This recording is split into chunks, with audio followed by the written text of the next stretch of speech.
नमस्कार दोस्तों। आज हम बात करेंगे स्पेस की सबसे बड़ी मिस्ट्री के बारे में, ब्लैक होल्स। हाँ, ये वही स्केरी जहांश और ग्रेविटेशनल मॉन्स्टर्स हैं जो सब कुछ अपने अंदर खींच लेते हैं। बट एक्चुअली ब्लैक होल्स इतने भी स्केरी नहीं होते, बल्कि ये एक साइंटिफिक वंडर है। तो चलो सिंपल भाषा में समझते हैं ब्लैक होल्स का क्या सीन है। तो सबसे पहले ब्लैक होल्स होते क्या हैं? इमेजिन करो कि स्पेस में एक ऐसा रीजन है जहां ग्रेविटी इतनी ज्यादा स्ट्रांग है कि लाइट भी वहां से भाग नहीं सकती। बस उसी रीजन को कहते हैं ब्लैक होल। और इसलिए हमें ब्लैक होल ब्लैक दिखाई देता है क्योंकि वहां से लाइट वापस नहीं आती। जैसे अर्थ का ग्रेविटी है जो हमें नीचे खींचता है, वैसे ही ब्लैक होल का ग्रेविटी इतना पावरफुल होता है कि कोई भी ऑब्जेक्ट, चाहे वो प्लैनेट्स हो या स्टार्स, अगर पास आ जाए तो सीधा ब्लैक होल के अंदर चला जाता है। अभी ब्लैक होल्स बनते कैसे? सिंपल, जब एक बहुत बड़ा स्टार अपने एंड टाइम पर पहुंचता है, वो अपने वेट के नीचे कोलैप्स हो जाता है। मतलब स्टार की सारी एनर्जी खत्म हो जाती है और वो अपने ही अंदर दब जाता है। उस कोलैप्स से बन जाता है एक black hole. For example, balloon. जैसे बलून को सोचो, अगर आप बलून की सारी हवा निकाल दो तो वो छोटा और कंप्रेस्ड हो जाता है। वैसे ही एक मासिव स्टार कोलैप्स करके एक छोटे but incredibly dense black hole में बदल जाता है। ब्लैक होल का एक पार्ट होता है इवेंट होरिजन। ये वो बाउंड्री है जहां से कोई भी ऑब्जेक्ट वंस अंदर चला जाए तो वापस नहीं आ सकता। मतलब it's the point of no return.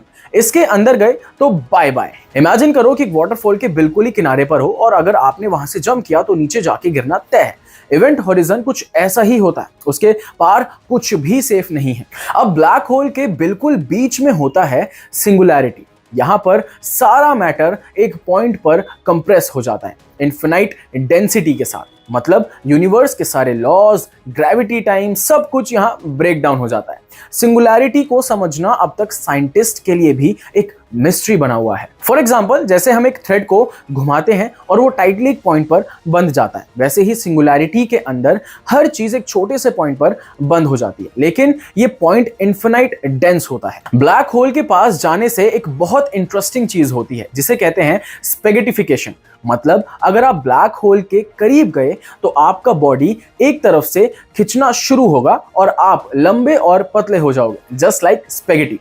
Crazy right? For example, जैसे एक इलास्टिक बैंड को खींचने पर वो लंबा और पतला होता है, वैसे ही ब्लैक होल के पास जाने पर आपका बॉडी खिंचकर एक स्पेगेटी की तरह बन जाएगा। So I suggest you better stay away from the black holes। अब आप सोच रहे होंगे कि हम ब्लैक होल्स को कैसे देख सकते हैं जब वहां से लाइट भी वापस नहीं आती। तो इसका जवाब है इनडायरेक्ट मेथड्स। हम उस ऑब्जेक्ट और लाइट को देखते हैं जो ब्लैक होल के आसपास होते हैं और उसके ग्रेविटी के चलते फास्ट मूव करते हैं। जैसे 2019 में साइंटिस्ट ने पहली बार ब्लैक होल की एक इमेज कैप्चर की थी इवेंट होरिजन टेलीस्कोप के थ्रू। हम ब्लैक होल को डायरेक्टली नहीं देख सकते, लेकिन उसके इर्द गिर्द जो लाइट डिस्टॉर्ट होती है उसे डिटेक्ट कर सकते हैं। अब एक और कॉमन सवाल, क्या ब्लैक होल्स डेंजरस होते हैं? वेल, अगर आप ब्लैक होल के बहुत करीब चले जाओ तो डेफिनेटली डेंजरस है, लेकिन हमारे सोलर सिस्टम के आसपास कोई ब्लैक होल नहीं है तो फिलहाल हमें टेंशन लेने की जरूरत नहीं है। जैसे समुद्र में शार्क्स होते हैं, लेकिन जब तक आप उनके बिल्कुल करीब नहीं जाते हैं वो आपको नुकसान नहीं पहुंचाते। वैसे ही ब्लैक होल्स दूर हैं और सेफ हैं जब तक हम उनके पास नहीं जाते। तो अभी ब्लैक होल्स स्पेस की एक बड़ी मिस्ट्री है, लेकिन फ्यूचर में साइंटिस्ट ब्लैक होल्स को और भी ज्यादा स्टडी कर रहे हैं।